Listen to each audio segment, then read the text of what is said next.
네, 레인보우 로보틱스 주주 여러분들 반갑습니다. 네, 오늘 레인보우 로보틱스가 로봇주들이 보편적으로 살짝 부진한 흐름이 있는데도 그나마 지금 2시 50분경 기준으로 3.59%의 상승을 보여주면서 시세를 또 만들어내주고 있어요. 사실 우리 레인보우 로보틱스에게 오늘 특별한 이슈라고 나온 건 없거든요. 근데 시세를 이렇게 7% 가까이 올려주면서 시세를 만들어 줬었습니다. 그러면 오늘 얘 왜 올라갔냐? 지금 이 상태가 어떻고 상황이 어떤데? 이런 것들이 궁금한데 제가 이런 현 상황들을 한번 차근차근 짚어드리도록 하겠습니다. 여러분 영상 시청하기 전에 앞서 좋아요하고 구독 한 번씩만 부탁드리겠습니다. 네, 먼저 우리 한번 오늘 나온 기사를 한번 짚어보고 갈게요. 인력난, 고비용 이중고 물류업계, CJ 대한통운 피지컬 AI로 돌파구 모색, 요런 식으로 이제 CJ 대한통운이 이제 피지컬 AI 기반 물류 AX 전략을 발표를 했다는 거죠.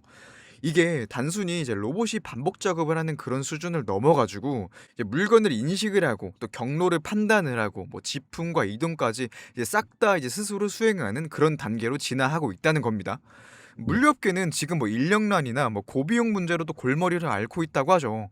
특히 택배 배송이나 창고 관리 요런 같은 분야들은 인력 확보가 점점 더 어려워지고 있고, 또 그리고 특히 단순 반복 업무에는 또 인건비 부담들이 솔직히 큰 거는 다들 알고 있는 사실이잖아요. 결국 그 해답은 이제 로봇과 AI를 통한 그런 자동화인데, CJ 대한통운뿐만이 아니라 지금 물류업계 기업인 DHL이나 GXO 이런 기업들도 이미 로봇과 그 휴머노이드 로봇을 현장에다 도입을 하고 있다는 거죠. 그니까 물류 자동화는 이제 선택이 아니라 이제 필수로 자리 잡고 있다는 겁니다. 여기서 우리가 글로벌 사례를 한번 봐보자면은 아마존은 이미 물류 창고에다가 그 수만 대의 로봇을 투입을 했대요.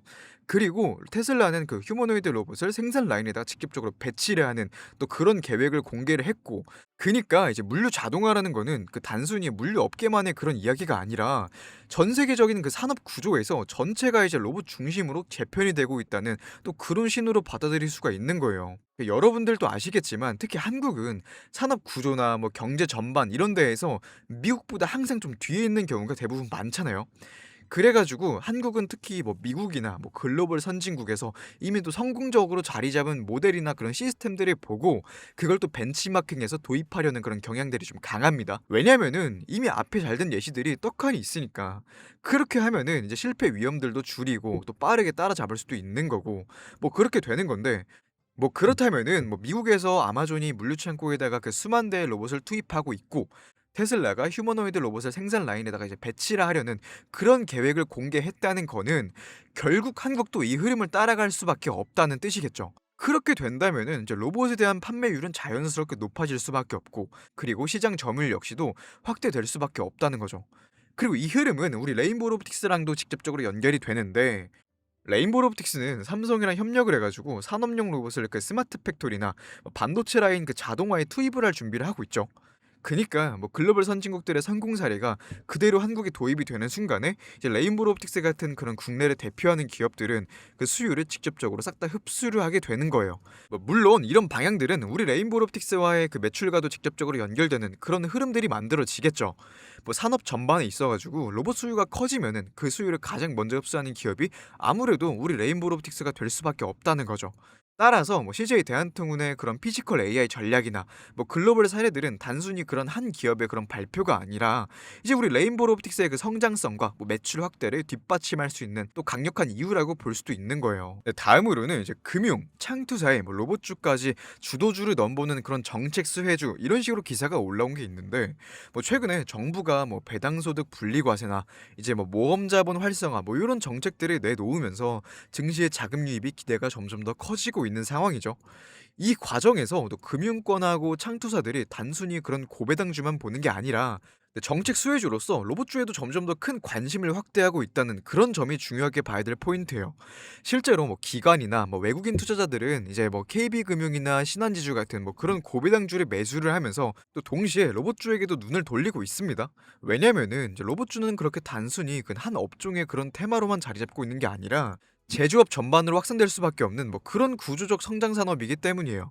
그니까 금융권 입장에는 안정적인 배당이나 그와 동시에 성장성을 겸비한 우리 로봇주가 매력적인 투자처로 떠오르고 있는 겁니다. 또 여기에 최근에 국회를 통과한 그 노랑봉투법도 빼놓을 수가 없는데, 이것들이 이제 로봇들의 강세를 또 불러일으킨 중요한 요인 중에 하나죠. 노란봉투법이 통과가 되면서 또 기업들의 그 노사 관계 리스크가 점점 더 또 크게 부담이 되고 있고, 뭐 불법 쟁의 행위에 대해서 손해배상 청구가 뭐 제한이 되거나, 뭐 원청 기업까지 교섭 대상으로 확대가 되거나, 뭐 기업 입장에서는 인력 충원이나 이제 노사 갈등을 관리하는 비용들이 점점 더 커질 수밖에 없다는 건데, 뭐 결국 기업들은 뭐 인력 리스크들을 전부 다 줄이기 위해서 로봇 도입을 점점 더 서두르게 되는 거죠. 뭐 게다가 이번에 4.5일제 대한 그 논의들이 점점 더 나오고 있습니다.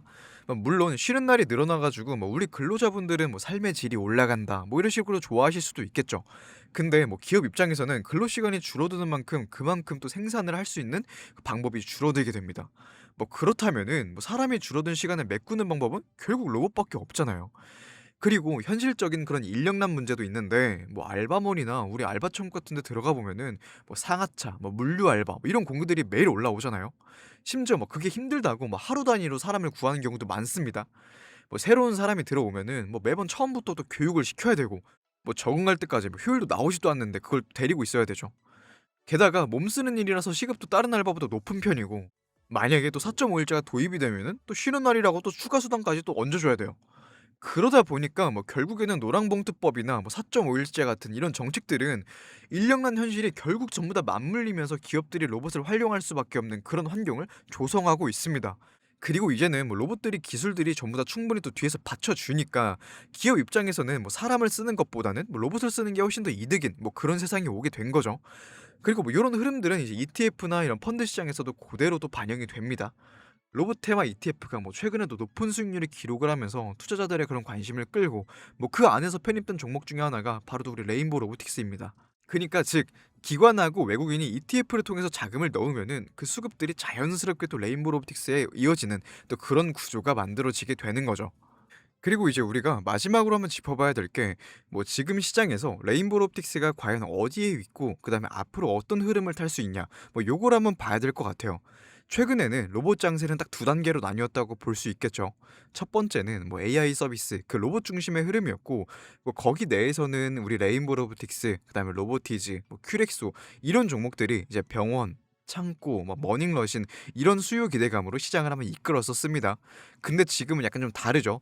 산업 로봇 중심으로 좀 주도권이 넘어왔는데, 뭐 현대모백스나 뭐 사면, SPG, 뭐 우리 PTS 뭐 이런 종목들이 물류 공장 자동화 테마로 또 거래량이 높아지고 있어요. 그니까 뭐 단타 수급으로는 AI 서비스 로봇에서 산업 생산 중심의 그 로봇으로 이동하고 있다는 거죠. 그래가지고 우리 레인보우 옵틱스가 좀 단기적으로 조금 쉬어가고 있는 그런 구간을 보이고 있는 거예요. 근데 여기서 중요한 게 이게 끝이 아니라는 거죠.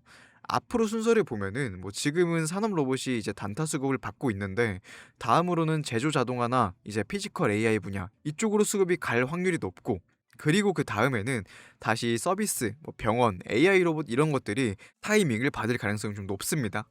그러니까 뭐 즉 한 번 끝나는 테마가 아니라 순환매 형태로 계속적으로 반복될 가능성이 높다는 거죠. 레인보우 로보틱스는 그 삼성과 협력을 해가지고 산업용 로봇을 또 개발하고 있고, 또 AI 서비스 로봇이나 뭐 제조 자동화 로봇이나 뭐 의료용 로봇 이런 것들을 전부 다 아우를 수 있는 이미 기술력을 보유하고 있어요. 지금은 뭐 단기 수급에선 살짝 밀려 있는데, 뭐 중장기 순환매 흐름에서 봤을 때는 다시 주도권을 잡을 수 있는 딱 그런 전략적 위치에 있는 겁니다.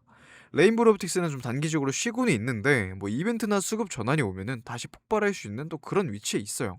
오늘 그래도 이제 로봇주가 보편적으로 이렇게 약세를 보이고 있는데도, 그럼에도 불구하고 우리 레인보우 로보틱스 이 정도면은 그나마 강세라고 칭할 수 있을 만한 뭐 그런 흐름을 보이고 있고, 뭐 그리고 이제 또 항상 또 지킬 것들은 또 너무나도 딱딱딱 잘 지켜주고 있고, 이 43만 원 라인을 또 딱 지켜가면서 이 시세를 유지하면서 또 깨지 않고 올라오는 모습 또 보여주고 있고, 뭐 아직까지는 뭐 수급이라고도 나쁠 것도 없고, 뭐 심지어 오늘 위로 한번 툭 쏴주면서 뭐 윗꼬리 한번 길게 만들어주면서 상승 여력을 또 넓혀가고 있죠.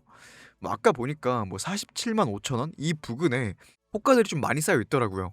뭐 엄청 강력하다 정도는 아니겠지만, 뭐 지금 차트상으로 봤을 때 뭐 47만 5천 원 요 부근도 솔직히 저항이 될 수 있을 것으로 보여요. 근데 막 엄청 강할 것 같지는 않아요. 뭐 어쨌든 아직까지는 흐름이 나쁘진 않습니다. 뭐 제가 말씀드렸던 것처럼 뭐 43만 원을 지지하면서 횡보할 것 같다, 이렇게 말씀드렸던 것처럼 또 그대로 횡보하고 있고, 결국 근데도 뭐 지킬 건 다 지켜가면서 가고 있습니다. 그러니까 너무 걱정하지는 마셨으면 좋겠고, 그리고 오늘 이 정도면은 또 로봇 관련주들 중에서는 또 이 정도면 또 선방한 수준이거든요.